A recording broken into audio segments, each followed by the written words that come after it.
kata awak tuan.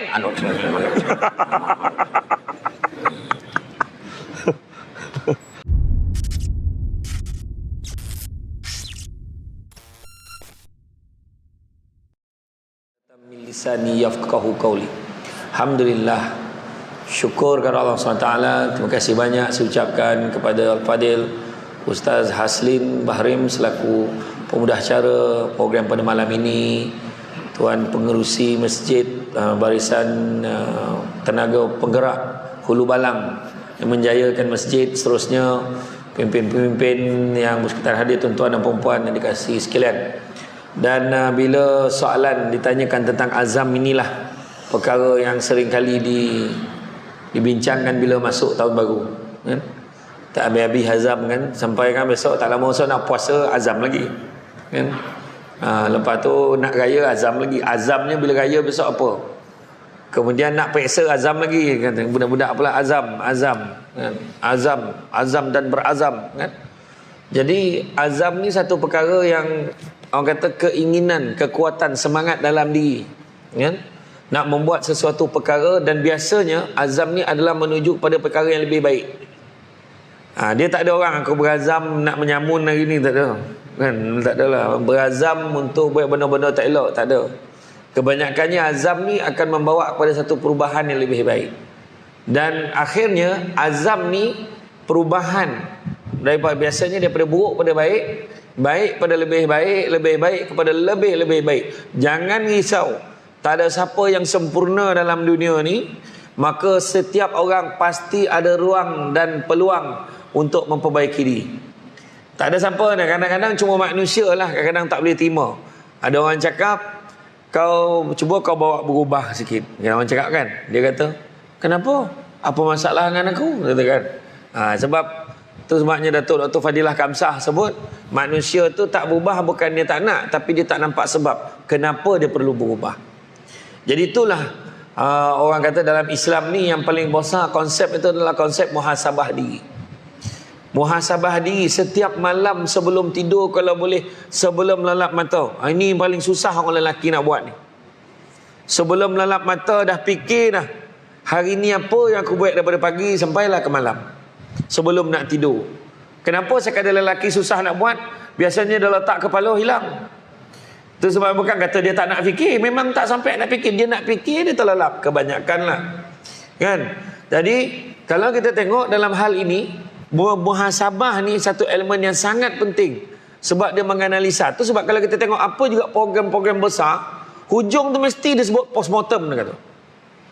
Postmortem ni apa? Sebab nak kaji balik apa benda-benda yang baik dan kurang baik yang berlaku di sepanjang perancangan yang dilaksanakan. Mesti ada kurang, mesti ada ruang untuk improvement, kan? Untuk penambahbaikan. Jadi itu sebabnya azam ini kena balik sikit tengok kepada muhasabah. Orang kata kita cermin diri, kita ukur balik, tengok mana yang senteng, mana yang labuh, mana yang terlebih, mana yang terkurang. Yang tu kita akan improve.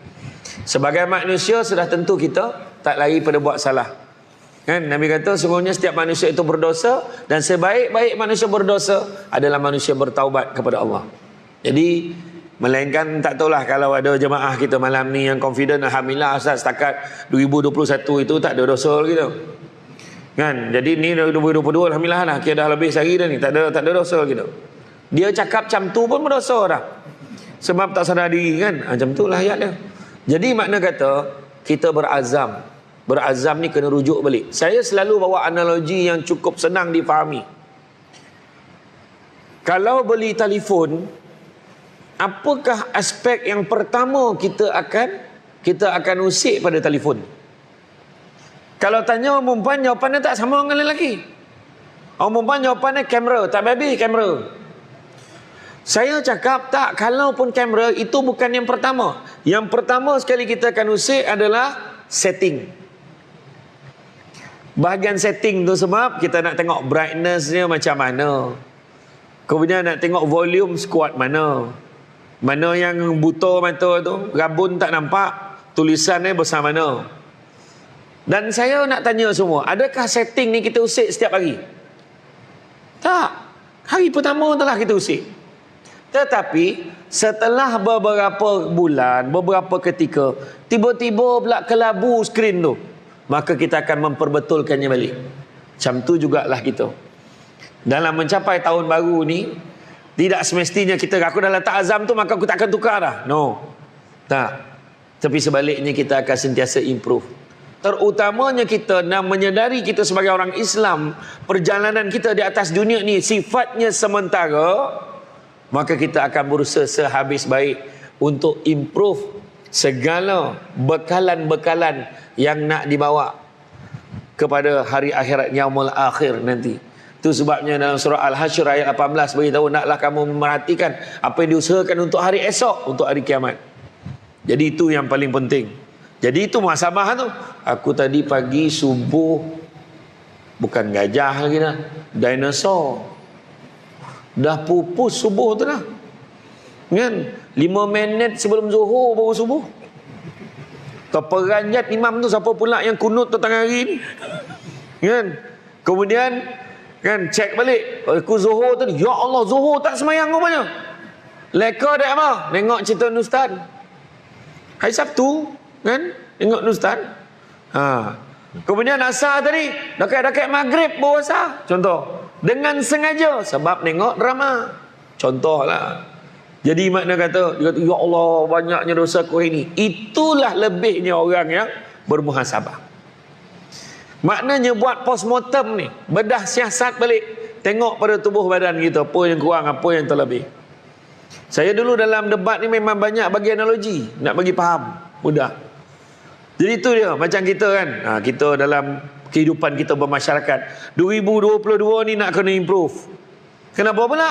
Dah hari-hari dengan ceramah pasal kejiranan, kemasyarakatan, macam-macam penceramah datang. Ceramah maulud, tahunnya ustaznya, tahunnya pencarahnya panggil. Kan? Macam-macam penceramah panggil. Time Isra' Mi'raj tahun lepas Ustaz Farid Rawi contohlah. Lepas tu yang ni lah ustaznya pula, ustaznya. Penceramah apa pelbagai, perangai yang sama. Apa pasal? Sebab kegagalan kita untuk muhasabah diri. Itu sebab cerita tentang azam ni. Jadi azam ni, apa yang kita nak buat ni, perlukan satu kekuatan dalam diri kita untuk melaksanakan. Itu sebabnya kata Sun Tzu, seorang panglima angkatan tentera Cina, dia kata, if you fail to plan, then you plan to fail, dia kata. Itu satu yang biasa kita dengar. Tapi ada lagi dia tambah, dia cakap apa? Perancangan tanpa pelaksanaan sia-sia. Pelaksanaan tanpa perancangan bahaya. Maknanya dua-dua kena ada. Kita berazam, saya berazam saya nak kurus, dia kata. Contoh. Saya dengan Ustaz Aslin dah tak boleh diselamatkan lah. Kami memang macam ni lah kan. Semangat ya, kita orang makan memang berlumur makan. Malam tadi pukul berapa kita makan lagi? Makan. Apa nama ikan pun tak tahu dah. Makan lah. Tapi kan, berazam nak kurus, tapi tindakannya tak sama dengan azam tu pun tak jadi. Kan? Aku ingat aku nak jadi baik lah. Aku tak nak lagi dah buat benda-benda jahat. Tapi berkawan dengan kaki-kaki mabuk, berkawan dengan kaki-kaki main nombor, masih lagi dalam lingkungan tu. Jadi yang itu yang kita kena perhatikan. Maknanya apa yang kita cakap dan apa tindakan kita, biarlah sejajar dan selari. Itu yang paling penting. Sebenarnya hakikat dia kan, saya pun selalu beritahu kat diri saya, bukan senang kita jadi penceramah lagi boleh nak buat apa yang kita cakap. Itu sebab nak menasihatkan orang tu kadang, aku bukan tak nak nasihat dia, tapi kalau aku nasihatkan dia kan aku ni bukan baik sangat. Salah konsep tu. Kita kena nasihatkan orang sebab itu akan ingatkan diri kita. Aku nasihat orang ni, aku pun tak boleh buat benda tu. Macam tu.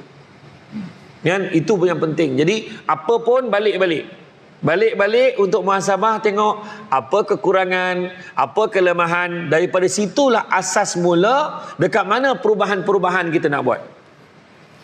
Aku ingat aku nak ubah lah ni, aku nak ubah itu. Kadang-kadang perubahan itu tak perlu pun. Tapi perubahan mana yang kita nak buat? Dan perubahan yang paling baik sudah tentunya perubahan yang disertakan dengan niat lillahi ta'ala. Itu cukup mustahak. Kan? Kadang-kadang Aku berazam nak tukar langsir baru. Itu bukan nazam nama. Itu kau tukar langsir. Kan, pertukaran langsir tu. Tapi azam tu mungkin aku nak mencantikkan, nak bagi kemah, nak lebih bersih. Sebab an-nazafatu minal iman, kata. Kebersihan tu sebagian beriman. Baru ada markah sikit. Dia bukan hanya semata-mata keduniaan. Wa may yuhajir fi sabilillah yajid fil ard muraghaman katsira wa sa'ah. Surah An-Nisa ayat 100. Barang siapa yang buat perubahan, berhijrah fi sabilillah, di jalan Allah, maka dia akan mendapati bumi Allah ini tempat hijrah yang luas dan rezeki yang banyak. Tu dia. Jadi apa kita takut? Kan? Ada orang cakap, ini kalau aku tak kawan dengan dia, habis duit aku ni. Ada orang macam tu. Dia berkawan dengan orang. Jadi maknanya, sedangkan dia dengar ceramah hari-hari, dia baca kitab, dia tahu yang bahawa rezeki datang daripada Allah. Tapi bila dah tahu rezeki datang daripada Allah, dia tak yakin, malahan hatinya resah dan gelisah bila dia diuji dengan masalah keuangan. Ada satu hamba Allah tanya saya lebih kurang 3 minggu lepas, Ustaz kata, apa ni, rezeki tak pernah salah alamat, tapi kenapa tak pernah sampai ke alamat rumah saya? Kata. Wah, lain macam soalan ni, dia kata. Jadi saya kata itu bukan salah alamat. Saya kata bukannya tak sampai kat rumah kau, tu makna hati penerima tu yang buta, saya kata. Sebab kita jangan sangka rezeki ni sama macam apa yang kita fikir. Tu sebab bila muhasabah kita sedar, yalah, rupa-rupanya aku hari tu tak dapat ni, rupanya Allah nak bagi yang ini. Macam tu bila muhasabah pun dia nampak, kan? Oh, aku tak dapat kerja dekat situ hari tu, aku marah, aku punya marah hari tu. Tapi rupanya Allah bagi aku kejayaan yang lebih baik. Misalnya hari tu habis dimaki, habis dimarah. Nampak tak? Tu sebagai contoh lah yang peristiwa banjir ni lah, kan. Kita tengok banjir yang berlaku di Selangor. Yelah, orang dah buat amaran banjir. Amaran banjir dekat negara-negara lain. Raban lain yang disangka bertolong, tompek lain pula yang menotek. Yang mana?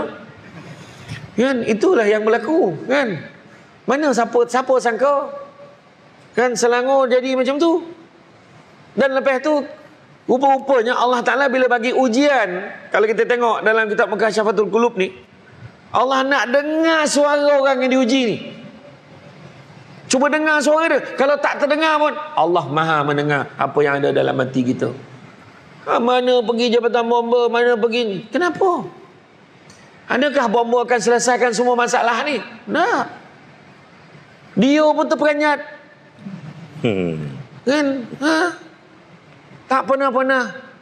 Tapi bila kita tengok balik, betul Nabi ajar kita, tengok orang yang lagi susah pada kita, tengok kat Pahang 2 tingkat rumah tenggelam. Kita macam ni lah tiap-tiap tahun. Hayat dia dekat Kelantan, naik sampai tinggal bumbung, relax kisah okok atas bumbung. Tanya orang Kelantan, tanya. Dia yang overhaul kereta tiap-tiap tahun memang dah biasa buat.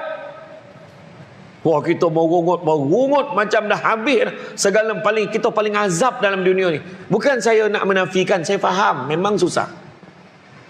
Tetapi sebenarnya kita kena menghalusi, memperbaiki. Yalah, betul lah, aku ni tahu. Tu sebab saya respect Abang Abius tu. Abang Abius kan tahu, memang start dah, rumah orang lain lumpur masuk rumah dia, rumah saya masuk dalam lumpur tu. Tak jumpa tak jumpa, masuk dalam tanah lah. Tapi dia kata apa? Tapi Ustaz, saya syukur kenapa? Sebab berapa? Saya sedih bukan sebab sedih saya, sebab saya tengok orang lain lebih susah dari saya. Itu ayat dia, kan? Itu sebab saya kata, maknanya dalam hal ni pentingnya bukan cerita tentang betul salah apa, tapi kita yang memperbetulkan diri kita. Saya pun bukannya pandai sangat, bukannya betul sangat. Tu kadang-kadang tanya, Ustaz, kalau macam ni macam mana Ustaz? Saya tanya Ustaz Aslin, macam mana Ustaz? Yang ni okey tak kalau macam ni? Itu. Jadi apa pun, bukannya cara kita memperbetulkan diri kita ni, kesalahan kita tu saja, tetapi sikap kita terhadap diri kita yang melakukan kesalahan. Bukannya mempertahankan benda yang salah, tapi kita berusaha untuk memperbetulkan yang salah supaya kita menjadi lebih baik di sisi Allah Subhanahu Wa Taala. Wallahu a'lam.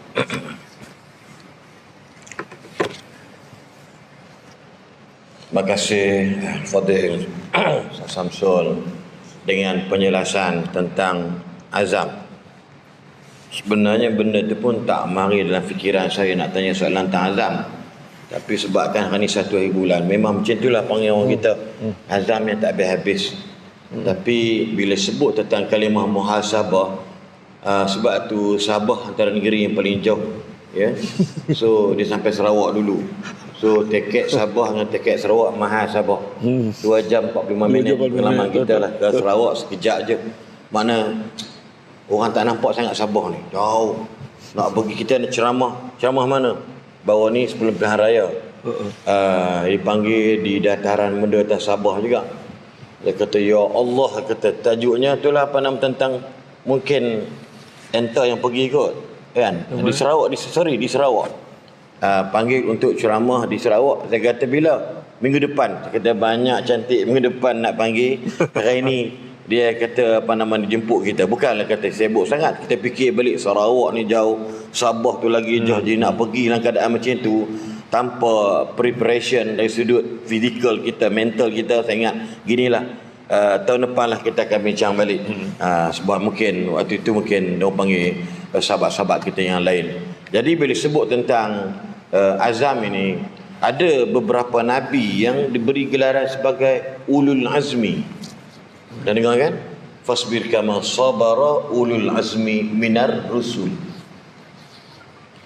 Sebab benda ni Allah pilih dalam beberapa nabi, iaitu kalau kita lihat 5 nabi di sini, iaitu Nabi Nuh, Nabi Ibrahim, Nabi Musa, Nabi Isa, Nabi Muhammad sallallahu alaihi wasallam. Saya peringkat ni sebab tu azam ni dalam bahasa yang lain ialah memberitahu kepada kita ulul azmi. Ulul ini, ulu tu atau uli, iaitu orang yang memiliki. Azmi ialah orang yang ketabahan, orang yang memiliki kesabaran, orang yang memiliki jati diri yang hebat dalam menghadapi karenah-karenah kehidupan, sama ada apa yang kena atas kepala dia atau daripada caci nista masyarakat. Itu Nabi. Nabi Nuh kan, Nabi apa nama tadi sebut tadi, Nabi beberapa Nabi tadi, Nabi Ibrahim, Masya Allah, Nabi Musa, Nabi Isa, Nabi Muhammad sallallahu alaihi wasallam. Ini antaranya kita sebut kenapa diberikan pilihan kepada mereka, sebab cabaran. Lalu bila sebut tentang beberapa kalimah tu, tentang dalam kaedah fiqh dia menyebut juga, iaitu kalimah yang berbunyi macam apa tadi, Parlimen Tentera Cina sebut dia itu, disebut tentang apabila sesuatu perkara tadi kata al-batil bighairi al-batil bin nizam yaghlibul al-haqqa bighairi nizam. Perkara yang batil, yang jahat, yang maksiat, kemungkaran, kalau diperbuat dengan penuh perancangan, boleh mengalahkan kebaikan yang tak terancang. Betul tu. Ini juga muhasabah. Jadi kita nak cek balik bagaimana kedudukan kita pada hari ini, kan? Dalam bahasa mudah, kenapa anak itu sentiasa memberontak dalam rumah tangga? Kenapa isteri, pasangan dia hilang unrespected, hilang penghormatan kepada pasangan? Kenapa pasangan berangkat tuding jari macam ni dekat pasangan? Isteri lah, tama-tama isteri pula, you sampai angkat macam tu, atau panggil pasangan dia woi gitu. Yang saya dengar sendiri depan kepala saya, telinga saya dengar dia panggil suaminya ui gitu aja, sampai orang semua tengok, bila tengok saya angkat kening gitu. Mana adakah patut seorang isteri memanggil suami macam itu? Dan seorang suami boleh maki isteri depan orang ramai. Takkan tak tengok dalam WhatsApp dalam video itu ni, bagaimana suami hempas barang depan kaunter pembayaran, yang menyebabkan orang pakat maki hamun suami dia. Dibaginya duit, dia langsam semua habis. Yang suami pula jenis mangkuk ayun. Bini pergi beli, dia tak ikut. Kalau saya isteri beli, Saya kena ikut, kecuali waktu-waktu terdesak macam malam tadi janji nak beli, tapi dia berjalan dengan isteri, dengan datin isteri Datuk Dr. Zarif. Tak apa, okey tu under control. Tapi bila dah beli tanpa pengetahuan kita, kenapa kita tak reda je apa yang berlaku? Kenapa ungkit? Kau ingat bapa kau bagi duit kat aku ke? Kenapa kalimat itu jadi halal pada bibir seorang pemimpin, seorang suami? Begitu dengan isteri yang mengungkit-ungkit dalam rumah tangga. Lepas tu kena banyak muhasabah. You tahu tak, I kahwin dengan you pasal my father like to you. Boleh cakap orang putih, asalnya Jawa je. Speaking. Oh, yang suami kesian, fikir-fikir balik. Saya berpesan kepada adik-beradik saya. Wallahi, isteri pangkat besar 10 kali ganda daripada suami. Saya kata dekat adik, ingat, hang kena sabar banyak. Alhamdulillah kali ini anak 6 orang lah. Kena sabar banyak. Bila seorang suami pendapatan rendah kahwin dengan isteri yang pendapatan cukup tinggi, saya ingat 10 kali ganda, 20 kali ganda dia, maka suami kena sabar. Sebab tu rumah tangga ada perkara iaitu tasamuhat, budi bicara, tolak ansur. Betul-betul yang Sabtu sebut tadi tentang everything yang kita buat perancangan mesti ada muhasabah. Lepas tu dia panggil KPI ke benda tu. Kan? Saya kerja dengan taksi dulu tak pernah dapat 70. Duk berangan 90 ke tak dapat lah. Dapat lulus je. Kalau SPM tu D. Taksi kata apa? You gini. Terima je lah. Bagus tu. Kenapa kau sehina KPI dapat 55? Lepas tu, apa nama ni? Qaul sahabat kata, hasibu qabla an tuhasabu. You kena kelkelit dulu, hitung diri dulu, you dulu, muhasabah diri dulu sebelum orang lain tu hitung hang punya perangai. Itu penting. Kenapa hilang budi bicara dalam rumah tangga? Kenapa hilang budi bicara dalam kerjaya? Kenapa hilang bertolak ansur dalam kehidupan? Macam buat tadi lah. Rezeki katanya tak salah alamat, tapi alamat dah bagi tak sampai pun. Betul. Sebab kepala otaknya kedel buat kharab ya. Dalam hati dia masalah. Betul. Del to pagal kan lagu tu kan. Kan. Bila hati masalah. Sebab tu timbul hasad dengki. Dia bukan main ceramah, bukan main pakai kata besar gitu, rumah besar. Aku ni tak ada apa-apa semua. Nampak timbul hasad dengki. Lepas tu saya mula cantas hidup dia. Jangan panggil satu debat. Itu mengarut punya orang. Panggil aku je. Seorang macam setan dah. Awak kena tahu. Dia tu bukan boleh main ceramah. Betul juga kata awak. Setan. Sebab tu every night Nabi tak tinggal Qul a'udhu birabbil falaq min syarri ma khalaq wa min syarri ghasiqin idha waqab wa min syarri naffathati fil 'uqad wa min syarri hasidin idha hasad. Ingat, every time, every second in the world life, dunia ni penghasad mesti ada. In case kalau kita tak bermuhasabah, duk perasaan kita lah bagus, akulah penyembah utama, akulah begini, tak payah. Be the best, don't feel the best. Sedap pula cerang putih. Nampak cerdik sikit. Tak nampak dah.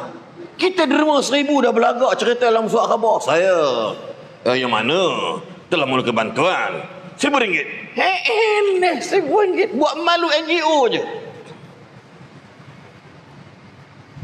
NGO yang kami terlibat secara tak langsung 1,5 juta dalam masa berapa hari kita bagi.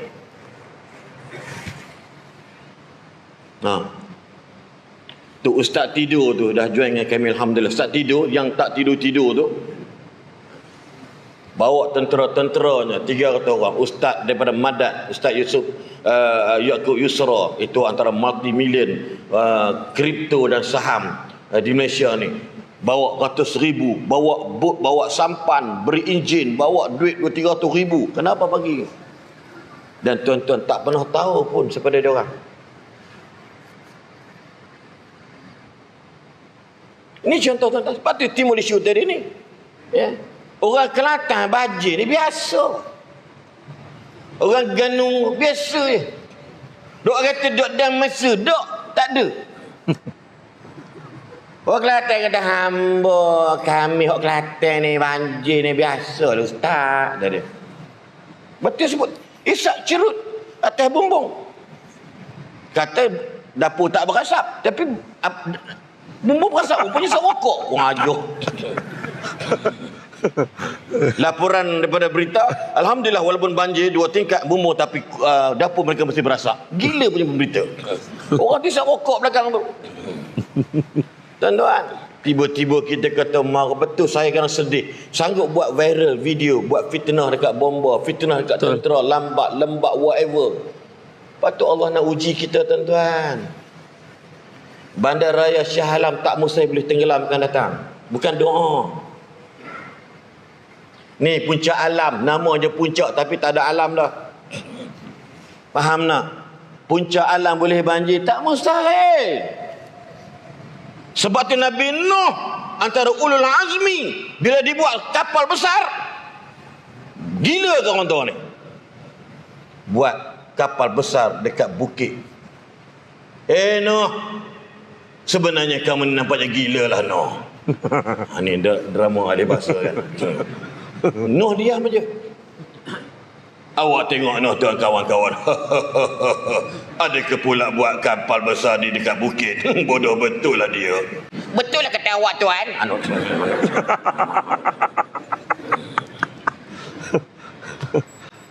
Gila punya gila. Fasbir kama sabara ulul azmi minar rusul.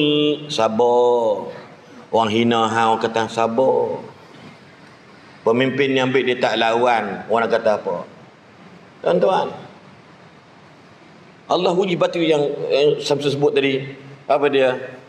Kadangkala Tuhan sengaja menguji kita kerana merindui namanya di bibir kita.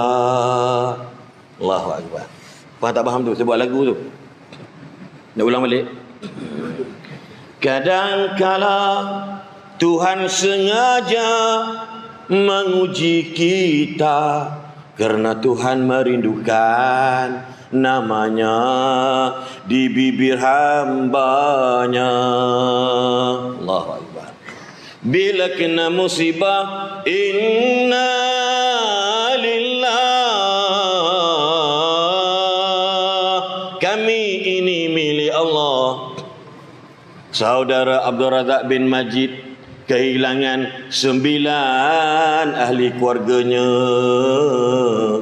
17 tahun sampai 10 bulan. Yang tinggal hanya seorang, umurnya tingkatan 2. Engkau baru hilang perabot, kau baru hilang kereta nak kena apa?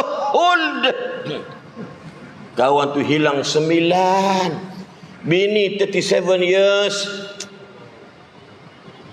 Saya rasa ya Allah tolong jangan uji saya duduk nampak saya tak lepas. Tuan-tuan, apa perlu dengan musibah dicaci maki? Kata Imam Al-Junaid, musibah kalau kena atas kepala kita, dia mula maki hamun orang, mula maki hamun banjir dan sebagainya musibah, itu memang balak dekat dia.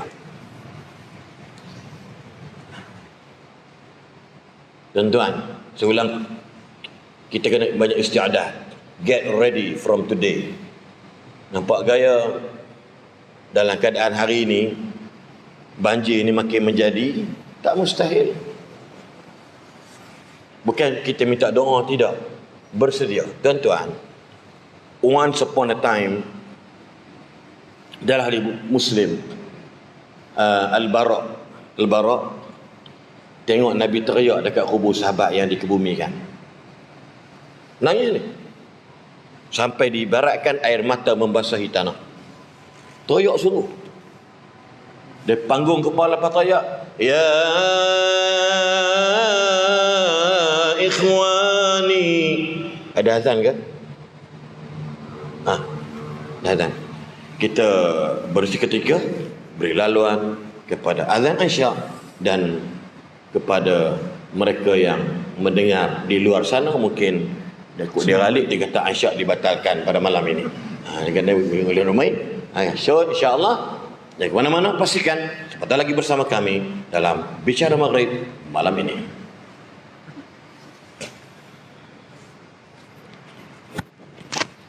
Ini kata adab mana? Itu je lah. 229 tak apa.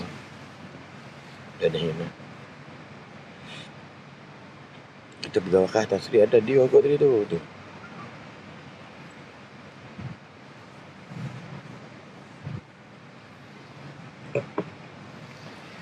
Itu je jaga hal peribadi Tan Sri, semua rahsia dekat dia. Dia India muk.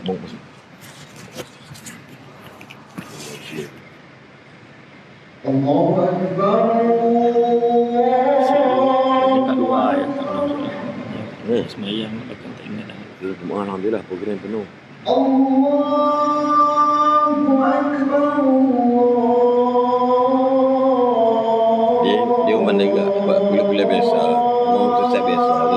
Tak aman. Sebab semua ramai orang ni. Yang 8 bulan ni. Asyhadu an la Mana ada? Di semuanya ada yang lalu semua. Anak jadual ada pegang. Sekolah 8 tu saya dekat sini. Kat Lembing. Boleh. Asyhadu an la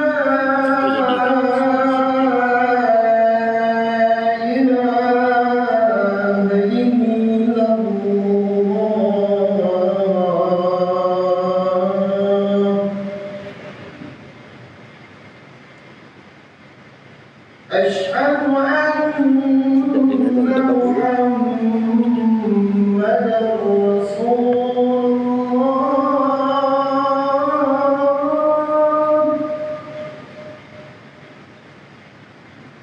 أشهد أن محمدا رسول Kita pun dia buat sontak bicara beritahu lah. Akan datang. Tahun ni kita buat itu konsert. Talk show Bicara Maghrib forum perdana. حي على الصلاة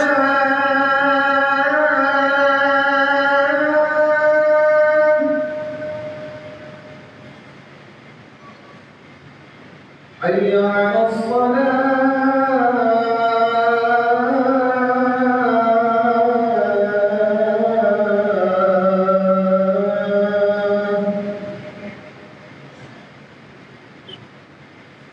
حي على الفلاح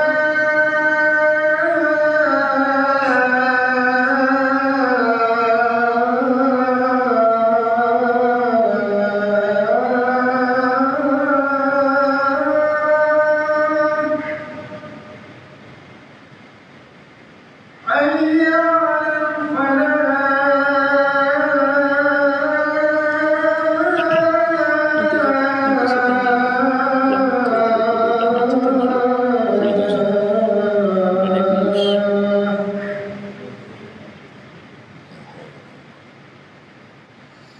الله أكبر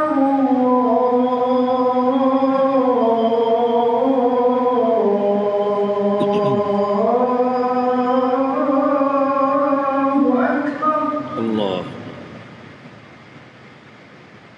لا إله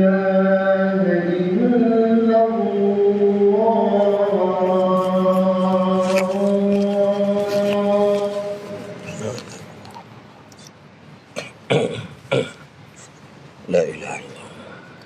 La ilaha illallah. Allahumma salli. Muhammadin Rasulullah. Taib Al-Barra' sebut ketika kami menghadiri majlis perkebumian sahabat Nabi menangis teresak-esak sehingga kan membasahi tanah atau bumi. Nabi panggung kepala Nabi tengok sahabat-sahabat lain, Nabi sebut, ya ikhwani, wahai saudara-saudara sekalian, la misli hadha, kita semua akan jadi macam ni. Second, fa'a'iddu, get ready, anytime dan on time. Lepas Nabi menangis tu, Nabi sebut, wahai saudara-saudara, dia kata, ya ashabi, ya ikhwani, wahai saudara-saudaraku sekalian, la misli hadha, pasti macam ni. Pendek kan? Pasti seperti ini. Second, fa'a'iddu, habis hadis tu, pendek, maka get ready.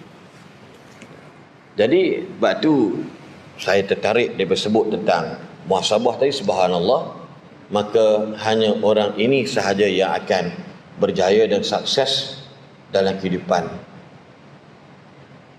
mereka, termasuk yang bercakap pun sama juga. Kita ada syarikat, kita ada kerja, kita ada keluarga dan sebagainya. So apa kita kena buat? Muhasabah diri banyak-banyak. Jadi kita nak pergi kepada soalan seterusnya dan perbincang terusnya tentang kehidupan manusia pada hari ini. Bahasa dah tak jaga, tulisan pun banyaknya sia-sia, kata-kata nista, caci maki, tapi bukan dengan lidah, tapi dengan teknologi baru, dengan penulisan. Lepas tu gambaran Nabi yang bersifat ke depan, Nabi kata orang Islam ialah man salimal muslimuna min lisanihi wa yadihi. Orang Islam ialah, ni saya orang Islam ni, Ustaz Asli Islam ni, Islam. So Ustaz Samsul selamat daripada kejahatan lidah dan tangan saya, baru you are Muslim. Belum cerita mukmin lagi. Itu different antara kita dengan orang lain. Tetapi apa yang berlaku bila Syekh Muhammad Abduh dah menyebutkan Islam itu tertutup di kerana perangai orang-orang Islam. So dalam bab-bab ini mungkin kita nak minta, kita tak soal banyak, dua ni punya lah panjang ni insya-Allah, iaitu apakah yang berlaku pada hari ini. Kita nampak ada kelangsungannya jika tidak dibenteras dengan sekerah-kerahnya oleh pihak-pihak berkuasa atau pihak-pihak berwajib ataupun oleh kita sebagai ahli keluarga kita. Wallahu a'lam. Alhamdulillah.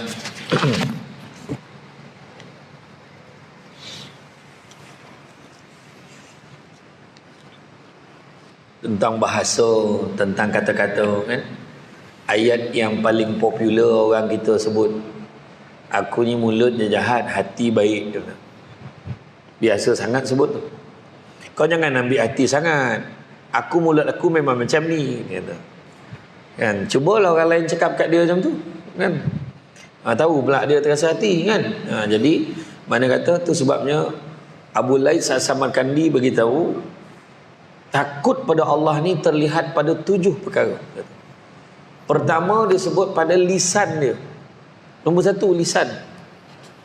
Yang kedua pada mata dia. Maksudnya lisan tu tadi, nanti saya urai lisan ni. Mata tu, mata tidak memandang pada benda-benda yang tak baik, mandang pada benda-benda yang baik. Baca Quran, mandang Kaabah, mandang muka mak ayah, ni mandang yang baik-baik. Yang ketiga terlihat pada hatinya. Hatinya sentiasa bersih, suci, tidak ada rasa tamak, tak rasa dengki, termasuk juga hasad yang disebut oleh Ustaz Aslin tadi. Begitu juga terletak pada perutnya. Perutnya tidak membenarkan benda haram masuk ke dalam perutnya. Kemudian begitu juga terletak pada tangannya. Tangannya tidak melakukan, maknanya diri itu tidak membuat perbuatan-perbuatan yang mungkar. Kemudian terlihat pada langkah kaki dia. Dia tidak melangkah ke tempat-tempat yang tak baik. Dia memang datang ke masjid aja. Kan? Kalau dia balik kampung ke, balik Melaka ke, balik Perak ke, balik Johor ke, mesti nak semayang tetap nak cari masjid. Dia tanya, masjid jauh tak? Kata. Kalau pergi rumah orang, masjid jauh tak pada sini? Tetap nak cari masjid. Kan? Dan begitu juga yang terakhirnya terletak kepada ketaatan kepada Allah dan Rasul. Lisan tu tadi ada dua, lisan berlidah dengan lisan berjari. Kadang-kadang di segi lidah ni pun kadang-kadang tak nampak sangat. Tengok ke masjid bangang yang muka macam tu. Tapi bila dia menaik bisa berbisa. Saya tak payahlah, cuba kita tengok kan. Contoh ya, ambillah mana-mana pemimpin dalam Malaysia, dia keluarkan statement, tengok komen bawah tu. Kalau tuan-tuan boleh jumpa kan, komen yang baik lebih banyak daripada komen yang tak baik, hebatlah tu. Kalau boleh jumpa. Saya setakat ni tak jumpa. Ada je benda tak elok. Malahan adab dalam penulisan ni tulis benda-benda yang memang sampai satu tahap kata-kata kesat, kata-kata yang, dan bila tengok profil Melayu beragama Islam, apa pasal? Mana silap dia? Tu sebab Saidina Abu Bakar dulu pernah sampai satu tahap dia ambil batu masuk dalam mulut dia, sebab dia nak elakkan diri dia bercakap benda-benda tak elok. Nabi kata kalau tak ada benda elok kau boleh cakap, baik kau diam. Tu Saidina Abu Bakar ambil batu masuk dalam mulut. Hari ni tak payah ambil batu masuk dalam mulut, pegang telefon, diamlah. Tapi tahap apa ni tahap kan memang sengah, memang menyinggah ayat. Kalau ayat tu tak elok, ya Allah Akbar. Kerana nak cakap ini isu dia. Lidah ni menurut kajian, lidah kita ni ketika lahir, manusia tu dilahirkan, lidah adalah anggota antara yang paling lewat berfungsi. Bukannya lahir-lahir tu berbunga, lahir berceramah dah. Kan? Lahir nyanyi lagu apa? Lagu Hindustan. Tak ada. Paling lambat. Tetapi menurut kajian, bila mati je seseorang manusia itu ditanam, dikebumikan, lidah adalah anggota yang paling awal sekali akan hancur. Mesej yang nak disampaikan kat situ adalah kita kena faham bahawa lidah ini adalah amanah Allah bagi kat kita. Termasuklah lidah berjari tadi, saya kata tadi, lisan berjari. So di mana silap dia? Saya sebut malam tadi, kita bukan nak cerita politik, tak. Saya perbetulkan, saya nak semua orang tahu ini bukan cerita politik, tetapi contoh kita tengok dalam parlimen. Seorang ni menjorit, seorang ni diam, dia menjorit. Sampaikan Sultan Johor ke macam sangka baru. Nah. Kan? Kemudian kita tengok apa yang berlaku di kalangan orang di dalam media sosial, kutuk maki. Jiran dengan jiran tak baik. Anak murid tak hormat guru. Dulu orang dulu jahat macam mana, setan macam mana perangai kali pun, nampak guru buang rokok, talan putung rokok tu kalau boleh. Hormat pada guru. Berlaku di satu sekolah, dia isap rokok, pengetua dia lalu, dia turun cermin, pengetua tu pandang budak tu. Budak tu ingat, apa tak tengok? Naik cermin cikgu tu balik, jalan cikgu. PDPR. Assalamualaikum semua. Macam mana cikgu tengah semangat ni, mana anak murid saya? Krik. Cikgu tu seorang-seorang. Bukannya dekat kampung Ulu Banat ni. Bukan kek Congkau, bukan kek Siliau. Bukan kek Joseh. Kat bandar-bandar besar, not even 10% kehadiran pelajar-pelajar di bandar ni dalam kelas. Mana silap? Habis botol tiang telekomunikasi itu tumbang kek Syalam tu. Kek Kelumpur tu. Tak. Anak murid tak hormat guru.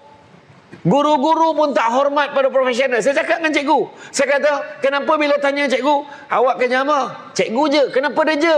Sebab dia sendiri pun tak dapat nak rasa penghormatannya sebagai seorang guru. Sedangkan cuba ingat guru-guru dulu macam mana? Datang cikgu baru kat kampung, bertandan pisang sampai. Pisang, nangkau, cempodak, boreh, segala benda nak bagi. Penghormatan pada guru. Dulu bawa anak-anak jumpa dengan guru. Ni anak saya nak belajar ngaji, Ustaz tolonglah Ustaz ajar anak saya, tolonglah Ustaz lah. Kan? Merayu bila Ustaz cakap, insya-Allah saya cuba. Ni Ustaz rotan Ustaz ni, kalau anak saya nakal rotan Ustaz, jangan mati sudah. Berharap guru terima. Hari ni kau ambil ni RM50, kau pergi belajar kat Ustaz kat masjid tu. Dia jumpa pun tidak. Jemput anak kat depan rumah guru tu. Tin tin tin tin. Hon. Suruh cepat keluar. Malah. Ini semua adalah merupakan krisis nasional hari ini. Krisis nasional apa dia? Krisis adab. Itu cerita. Sebab dulu Nabi sebut ta'dibu auladukum bi salasati asya'. Nabi sebut ta'dibu tu. Nabi sebut didik tu dengan ta'dibu tu makna adabkan anak-anak kamu tu. Nabi kata dengan 3 perkara. Bihubi Rasulullah, bihubi ahlihi, biqiraatil Quran. Kata. Adab, cerita adab ni, semua ni cerita adab. Kalau dulu kan kita dah belajar daripada kecil dulu. Kalau orang cakap jangan potong cakap dia. Adab. Ya. Ya. Macam tu. Jadi apa pandangan awak? Boleh ulang ni? Lupa tak dengar ni? Adab. Adab. Sebab orang kata makan sirih berpinang tidak, pinang ada kat Kota Melaka. Makan sirih mengenyang tidak, tegah dek budi dengan bahasa. Adab. Bercakap tu sebab orang dulu tu nak bercakap tu kan. Dia berlapik dengan berpantun dengan apa nak meminang anak dara orang ni. Memang hati-hati betul, takut salah cakap. Dek salah cakap tak dapat dia meminang kawan tu. Pinangan ditolak sebab salah cakap ya. Tapi kadang-kadang yang tak pandai tu dia beritahu lah. Saya ni ialah nak berpantun pun tak pandai. Tapi hajat di hati itu memang besar. Macam tu kan. Adalah hayat lapik kan. Hajat di hati nak menyunting bunga di taman dia kan. Kawan tu pun jawab, mana tahu saya kerja nursery tu. Kawan tu pun tak faham kan. Tak ada. Kan. Jadi mana kata adab ni. Adab ni cukup penting. Cukup penting. Kan. Itu sebab saya cakap semua isu adab. Saya pergi ke Melbourne. Ceramah, nampak Samsul debat kampung ni. Melbourne ceramah. Bukan Melaka lah, Melbourne. Tak ada lah. Sampai di Melbourne, ada yang tanya. Ada rakyat Singapura yang ramai yang duduk kat sana lama. Dia tanya, Ustaz, Parlimen Malaysia memang hari-hari macam tu ke? Bayangkan tu. Apa saya nak jawab? Kan? Tak, bukanlah kata kita, macam saya kata tadi, ini bukan isu politik, ini isu adab. Jiran sebelah-sebelah macam mana? Sedangkan Nabi dah ajar. Nabi kata apa? Sesungguhnya dia tidak beriman, dia tidak beriman, dia tidak beriman. 3 kali Nabi ulang. Sahabat tanya, siapa dia Rasulullah? Orang yang menyebabkan tetangganya tidak merasa aman dengan kejahatannya. Jangan syok sendiri. Aku ni diterima, masyarakat semua respect aku. Jangan syok sendiri. Suruh orang lain buat kaji selidik lu. Jiran sebelah rumah kau macam mana? Okey lah. Tak okey tu lah kalau macam tu jawab. Macam mana? Macam mana nak kata dia baik dengan jiran? Kena pun tidak. Dah 3 tahun baru tahu jiran dia Samsul debat. Dia sibuk nak ceramah keluar pagi petang. Saya dekat rumah rumah lama saya dulu. Dia dia setengah siram pokok, saya tegur lah. Burak dia tanya, "Bang, ada tak orang cakap dengan bang? Muka bang sebiji camah dalam TV tu." Dia cakap dengan saya. Saya kata, siapa pula yang muka macam aku ni? Saya kata. Saya tanya dia, siapa? Saya kata, alah yang cakap Negeri Sembilan tu. Rasa aku dah tu. Lepas tu Samsul debat ke? Saya saja tanya Samsul debat. Dia. Lepas saya kata, bang, saya lah Samsul debat. Kau ni kan nak bergurau agak-agak lah. Jadi tak ada saya betulkan. Tak ada saya betulkan. Saya biarkan lah. Kan? Saya biarkan. Lepas 2-3 hari kot saya balik rumah nak buka pintu pagar tu. Berlari dia pegang tangan saya, dia salam. Minta maaf abang, saya memang tak perasan abang Samsul debat. Bini marah abang buta kau tu lah Samsul debat. Nah, maknanya nak bagi tahu kan. Dengan jiran. Saya dulu pernah jadi pengarah undang-undang. Saya banyak handle aduan-aduan kejiranan ni. Polik-polik. Jiran membola ayam serama sehingga mengeluarkan bau dan menimbulkan kacau ganggu. Hantar staf ke pergi tengok siasat mana ni. Bola ayam serama sekor dalam rumah. Sekor, bau apa? Dalam rumah pula tu. Yang komplain tu jarak rumah 7, salang 7 biji bawah rumah. Apa teruk mana hidung kau? Rumah yang ke-7 kau boleh bau apa pasal? Berlaku. Apa sebab? Jiran dengan jiran bergaduh. Tu sebab kita kena faham. Dan begitu juga Imam Al-Ghazali kata, salah satu adab berjiran adalah bertahan bersabar dengan karenah jiran. Adab juga. Imam Syafi'i waktu nak berguru dengan Imam Malik, dia datang. Dia kata, aku nak berguru dengan Imam Malik, maka utusan yang jaga kat depan pintu tu, kamu tunggu sekejap, aku beritahu ke Imam Malik. Contoh, adab dia datang, dia nak berguru tu. Dia kata, wahai Imam Malik, kat luar tu ada seorang budak. Dia nak belajar dengan kau, nak berguru dengan kau. Pesan dengan dia, kata Imam Malik. Suruh dia baca dulu kitab Muwatta' yang aku dah susun tu, suruh dia baca. Imam Malik dia susun balik himpunan hadis-hadis Nabi tu dalam kitab Muwatta' ni, dia sampaikan orang lebih ingat kitab Muwatta' Imam Malik daripada orang sebelumnya.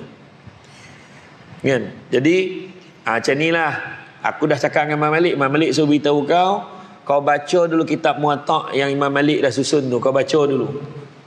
Tolong sampaikan pada Imam Malik kitab Muwatta' dia susun tu dalam kepala aku tu. Masuk dia dalam, bergegas keluar Imam Malik, terperanjat, biar betik. Kan? Ya kau yang aku dengar ni, kau kata kitab Muwatta' kata dalam kepala kau. Ya benar wahai tuan. Kalau contoh aku nak cuba kau tabuk muka surat ni sebiji, tabuk muka surat ni sejibi, tabuk muka surat ni sebijon, sama.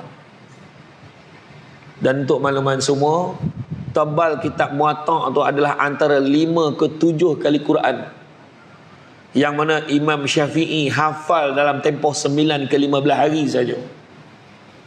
Kita tuan-tuan, kulit buku pun tak dapat dah. Kan? Tak, ni cakap betul. Maknanya tengok adab macam mana. Dia bawa tu dia dah baca dulu. Adab. Tu kalau nak mencari pokok berbuah, pucuk elobek, dahan berdaun. Kalau nak jadi insan bertuah, duduknya beradab, tagak bersantun. Itu ayat. Datang saya tengah duduk dengan ustaz aslinya ni, lalu anak dara tu tunduk, tumpang lalu bang, tak terangkit kepiah. Tumpang lalu bang, tahu tanya, ustaz anak siapa? Tahu tanya anak siapa? Kita tak tanya gaji dia berapa, tak tanya dia pangkat apa, tak tanya dia tu anak siapa. Yang lagu Pahang Lemak Manis tu lah, anak siapa, kan? Saya tak nak nyanyi, kamu tambahlah seorang penceramah menyanyi dengan. Lepas tu, kalau ada seorang tu pula datang, kereta menjala. Memanglah mana ada kereta menogak kan, menjala. Datang, zap, dia turun dengan kereta besar, dia kata, weh, kau tahu tak rumah imam Masjid Masjid Alam ni mana? Kalau tahu pun, kau pilih tanya orang lain. Tak tahulah, pilih tanya orang lain. Tak layak orang macam tu, adab tak ada. Bayangkan Abdul Rahman bin Qasim, anak murid paling senior pada Imam Malik. Dia kata, aku mengabdikan diri aku untuk belajar ilmu dengan Imam Malik selama 20 tahun, tetapi 18 tahun dihabiskan untuk belajar adab saja. Nak cerita apa? Tu mak orang tua dulu cukup pantang bab adab ni. Lalu depan orang tua tu menunduk. Sebelum kahwin dengan cerita lah, memang menunduk menyarap pun ada. Mengengsot depan tu dah colek gonggok dah, apa hal dia ni? Kan depan bakal mak mentua memanglah semua elok kan. Adab ni. Lalu depan tu tumpang lalu pak cik dah, lalu Allah baik anak kau ni pak cik lalu belakang, jangan lalu depan. Orang tua dulu duduk pantang, jangan lalu belakang, habis ilmu dia. Macam mana dia dapat ayat dia tak tahulah kan. Tapi minta izin lalu belakang kan. Dah kawan tu tak boleh keluar.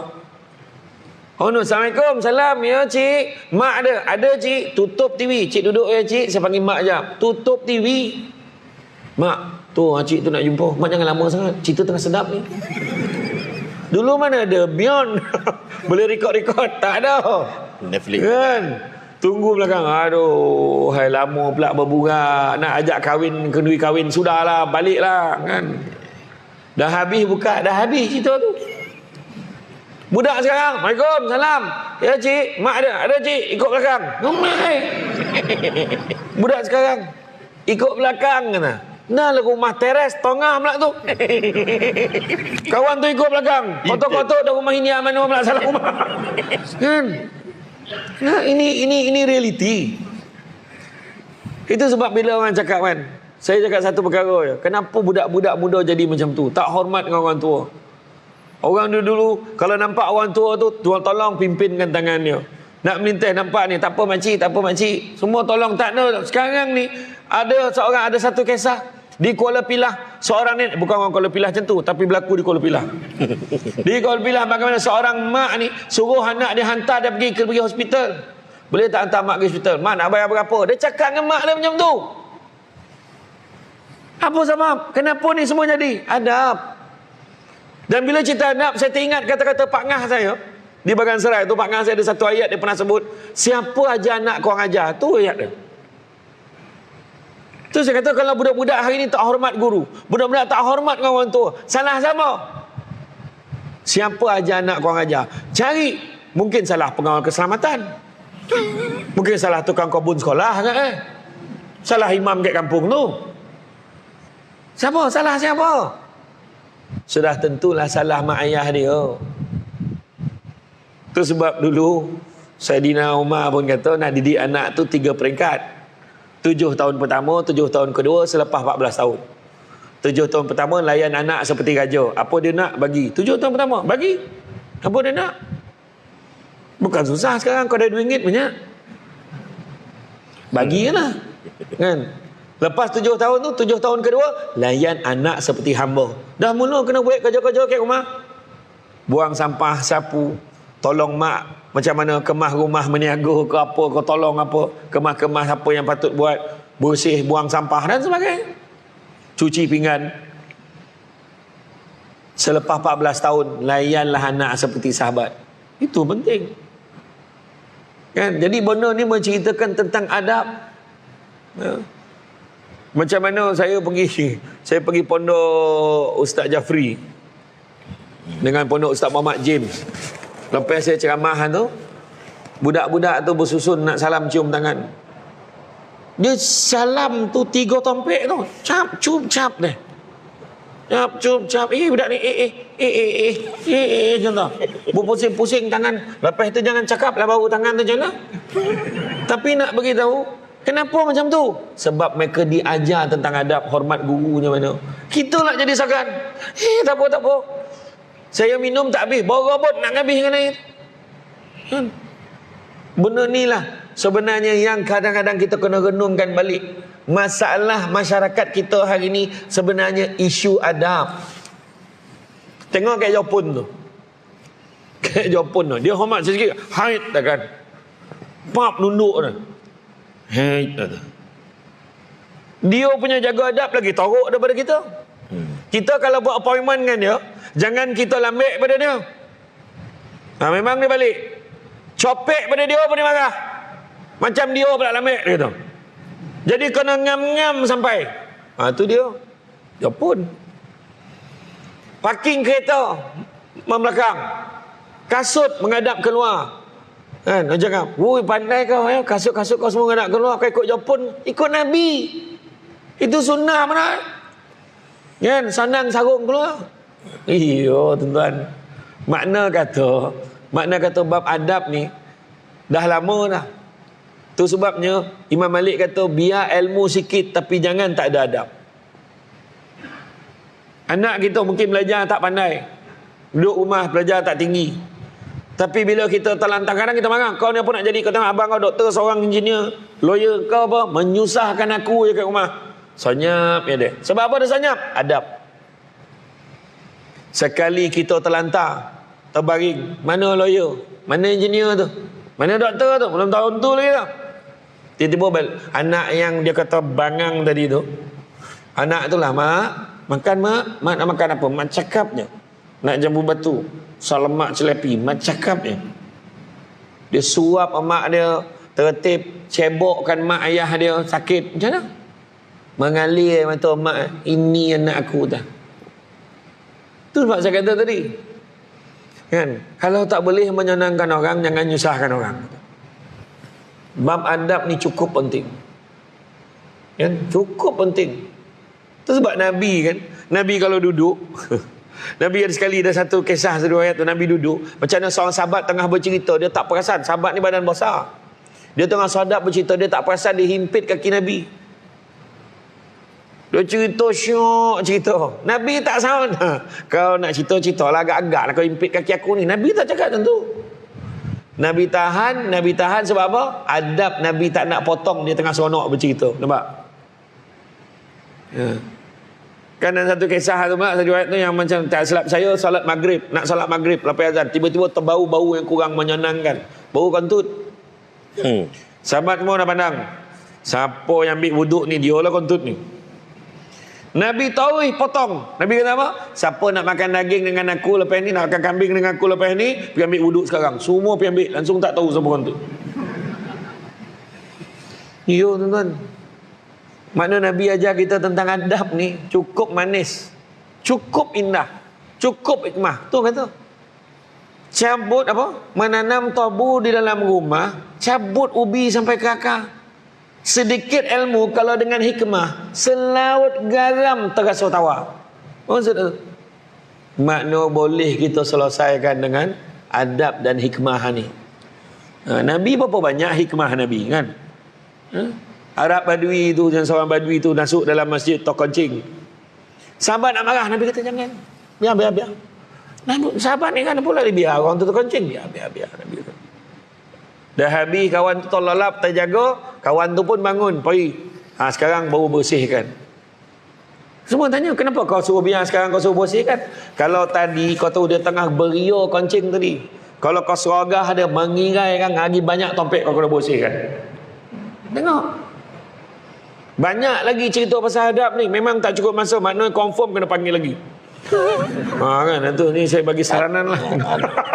Macam tu lah lebih kurang. Tapi memang sebenarnya saya memang dalam beberapa tempoh dan ketika lockdown itu, waktu online, banyak sangat saya sentuh pasal memang bab adab ni. Memang suka sangat saya. Kenapa? Apa sebab orang dulu-dulu buat macam ni? Kenapa? Ada hikmah dia. Bertunang kan, orang bertunang kan paning tu, bertunang bersanding, mangang betul lelaki tu. Bertunang, beria dah datang, lelaki tu nak menyarung cincin, mana kau belajar dengan tu? Saya tak ada dah, saya sound tepat yang saya bagi. Kan? Janganlah macam tu kan. Adab mana? Kan dia belum kahwin lagi, bertunang belum kahwin lagi. Kau beria mana ni pahal kan? Orang nak marah, saya marah lah, saya cakap. Itu dia. Tapi dalam hal ni itu dia tuan-tuan. Kalau kita tekan semua orang tekankan tentang nilai adab, insya-Allah makmur lah. Apa juga struktur, apa juga bahagian, section dekat dalam negara kita ni, insya-Allah akan makmur. Itu dia. Bila adab tak ada, huru-hara lah, apalah beza kita dengan apa yang disebut oleh Buya Hamka. Hidup kalau sekadar hidup, babi di hutan pun hidup dia tu. Kerja kalau sekadar kerja, kera di hutan pun bekerja. Beza kan lah diri kita dengan korang dengan babi hutan tu. Beza apa? Adab. Adab. Teringat pula saya apa? Yang arwah Datuk Ismail Kamus, Ustaz Firdaus anak dia cerita. Waktu dia dah tak sihat tu, dia sampai waktu makan tu dia cerita dengan anak dia. Apa sebab anak-anak babi jalan nunduk tu? Anak tanya, siapa lah bah ni? Sebab dia malu mak ayah babi tu. Saya tiba-tiba teringat cerita tu kan. Tapi tak nak bagi tahu kita ni tentang adab ni. Adab ni itulah yang membezakan kita dengan makhluk-makhluk selain pada manusia ni. InsyaAllah. Jadi tuan-tuan dan puan-puan yang mati Allah sekalian, tu sebab bila Ustaz Aslin sebut tentang ni lah, tentang puncak alam pun, tak mana poi alam itu, sebenarnya itu pun isu adab. Buat rumah main lunggah ya. Kan? Tak kira. Sekarang ni rumah makin lama makin tinggi, makin naik. Saya tengok yang highway baru ni kemain tinggi tu lah. Tonton tengok kat ceras tu. Yang kat langat tu. So tengok rumah lagi tinggi pada bangunan tu. Tapi longkang sama ya. Mana nak diarahan? Dia cakap. Itu yang saya kata tak mustahil tu. Memang betul. Adab yang mana? Tu masa saya kerja dulu. Kita letakkan syarat pada pemaju perumahan. Nak buat rumah, segi adab, dia kena reservekan tanah kubur. Jangan kau buat tempat orang hidup ya. Buat tempat orang mati sekali. Kalau dia kata tak ada tempat, tak apa, bayar duit kat kerajaan negeri, kita yang akan redeem, ambil tanah mana-mana dengan duit yang dibagi tu. Terpaksa buat. Hadap. Buat masjid besar-besar kan, kita buat besar-besar, maka hadap datanglah kan. Oh, tak ada ke masjid, tak ada ke masjid, tempat kita disusah lah. Sampai ke sudah dia tetap tak datang kan. Iya. Berapa kali tukar imam dah, komplain kan main banyak kan? Bukan orang sini dah, saya dah cek sini tak ada tempat lain. Ada komplain duit banyak, weh, masjid tu duit banyak, program tak ada. Jawab balik, program banyak kau yang tak ada. Contoh jawab contoh. Payah mana kan? Bagilah cadangan. Kalau ada cadangan yang baik, bagi tahu. Kan? Ni ya, insya-Allah tuan-tuan. Adab ni penting sekarang ni. Sangat penting, kritikal sangatlah. Anak-anak dengan teknologi ni, sampaikan adab ni dah tak ada apa dah. Dia tak peduli dah orang kiri kanan. Dulu kita beraya nak duduk ni tu sebab malam tadi kita orang happy sangat. Sebab bila lah dapat duduk sekali, bila dapat duduk sekali, malam tadi dapat duduk sekali. Langkawi lah, balon lah. Malam tadi orang dengar camah tu sampai dalam perahu dekat laut tu pun ada. Dia rapat nak masuk dalam tak boleh. Ke laut pun ya. Ya, ni cerita betul. Makna kata alhamdulillah yang malam tadi pula tak ramai pula yang buat live. Kan? Audio kuliah pun tak buat live. Kan, yang apa audio ilmu, apa kuliah ilmu pun tak buat live. Sudahnya ada seorang budak tu buat live. Dia buat live YouTube. Dia biasa tengok video dia tu, dia buat live biasa 2 oleh 3 oleh orang. Malam tadi 10,000 langsung kena blok. Kesian budak tu dah kena blok. Dah berapa orang yang follow dia. Tak nak ceritakan, tapi alhamdulillah tuan-tuan. Adab, kan, adab. Nah tu dia. Jadi itu saja daripada saya. Jadi mudah-mudahan tuan-tuan, bukan apa, dalam bab adab ni penting. Penting, itulah yang akan mengukur kedudukan kita sebagai manusia ni sebenarnya. Jadi itu saja dari saya. Saya terima kasih banyak atas kesudian mengundang pada malam ini. Tenang-tenang ada laut, sampan kelok mudik ke Tanjung. Hati terkenang mulut menyebut. Jasa baik penganjur menjemput ni, rasa nak junjung. Wallahu alam. Terima kasih.